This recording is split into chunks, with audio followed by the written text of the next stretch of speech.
Morning students, hope you all are safe and doing your studies properly. As you know that reading is very essential for all of us because it enhances our vocabulary and thinking skills. Stories play an important role in developing reading habit. Students, there are many gods in Indian mythology like Surya, Shiva. Mythology means Puranic Kathaएं. You must have heard many stories about them like Ganpati, Ma Lakshmi, Ma Durga. And this story, King Midas and the donkey years, has been taken from Greek mythology. In the story, Apollo is the god of music and Pan is the god of shepherds. Midas was the name of a king in a region that is now known as Turkey. Midas एक ऐसी जगह का राजा था जिसे आज हम Turkey के नाम से जानते हैं. He was known for his greed and foolishness. वो अपने लालच और मूर्खता के लिए जाना जाता था. In this story, Midas is foolish enough not to choose the god of music as the winner of a music contest.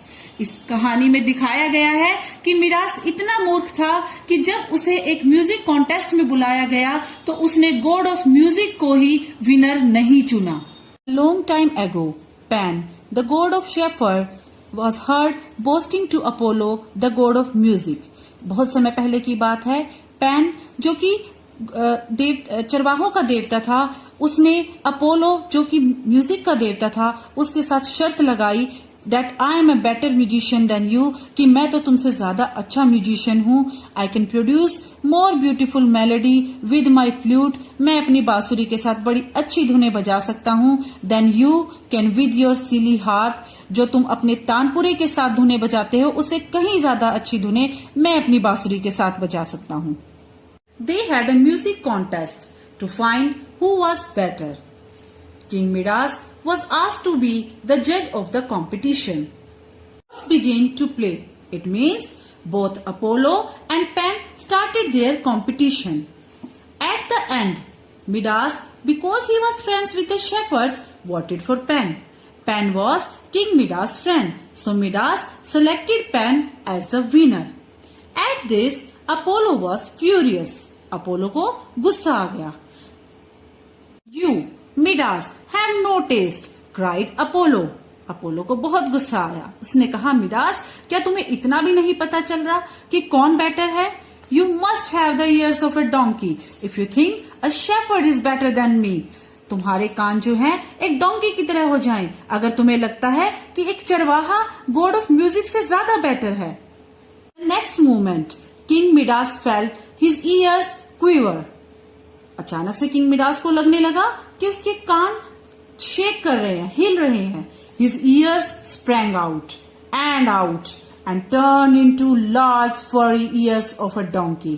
और धीरे धीरे किंग मिडास के कान बाहर आते गए और बिल्कुल डोंकी जैसे ईयर्स हो गए. The king was horrified. Horrified means terrified, डर जाना. King Midas thought, how can I appear before my people with these big donkey ears? कि मैं इन लंबे लंबे बड़े बड़े donkey ears के साथ कैसे अपने लोगों के सामने जाऊं? What would the kings of other lands say when they see my ears? He wailed. वो रोने लगा, चीखने लगा कि दूसरी जगह के राजा मेरे बारे में क्या कहेंगे.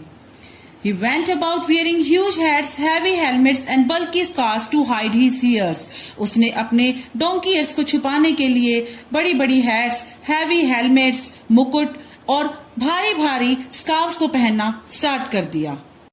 Midas called for the royal barber for cutting his hair. And when he was sure they were totally alone, जब मिडास को विश्वास हो गया कि रॉयल बार्बर और वो दोनों अकेले हैं, आसपास कोई नहीं है, he removed his headgear, तो उसने अपना मुकुट उतार दिया. And the barber learned the secret of the king's long ears, और इस तरह बार्बर को पता लग गया कि राजा के ईयर्स डोंकी की तरह लॉन्ग हैं. The royal barber kept his word for a while. कुछ समय के लिए तो रॉयल बार्बर इस बात को छुपाता रहा. But it was too big a secret for him to keep for long. लेकिन उससे ज्यादा समय के लिए इस सीक्रेट को छुपाया नहीं जा रहा था. It was driving him crazy. ये बात उसे पागल कर रही थी. He was craving to tell someone. वो ये बात किसी को बताना चाहता था. He just had to. वो ये सीक्रेट किसी के साथ शेयर करना चाहता था. However, he had promised his king not to tell anyone. पर उसने अपने राजा से ये वादा भी किया था कि वो ये बात किसी को भी नहीं बताएगा. You will never tell anyone about my ears, said Midas. Midas ने रॉयल बार्बर को कहा कि वादा करो तुम मेरे इन ईयर्स के बारे में किसी को नहीं बताओगे और I shall have you beheaded. अगर नहीं तो मैं तुम्हारे सिर को काट दूंगा. Barber couldn't hold it any longer. अब बार्बर से रुका नहीं जा रहा था. He went out into a field. वो एक खेत में गया. Dug a hole in the soil. उसने मिट्टी में एक होल किया and whispered into it. इसमें धीरे से कहा King Midas has donkey's ears. King Midas के ears donkey की तरह हैं. He felt much better. Royal barber को पहले से बहुत अच्छा लग रहा था.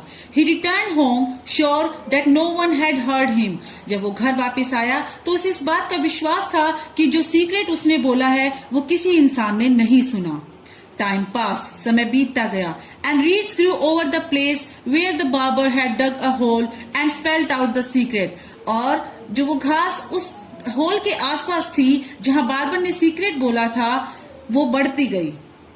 The reeds scattered all over the mountains kingdom. वो घास जो थी वो माउंटेन्स के चारों तरफ फैल गई. The reeds that grew were the reeds of echo.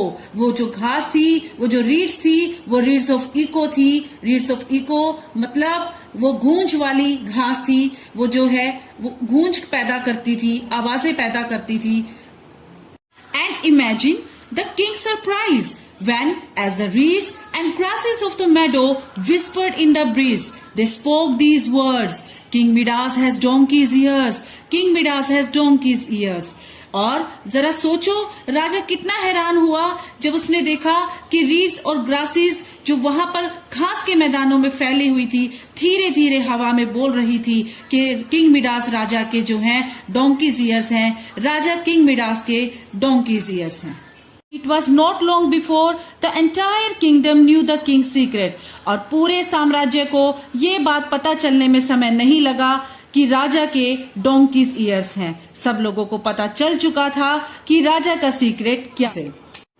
Students, I hope you have understood the story.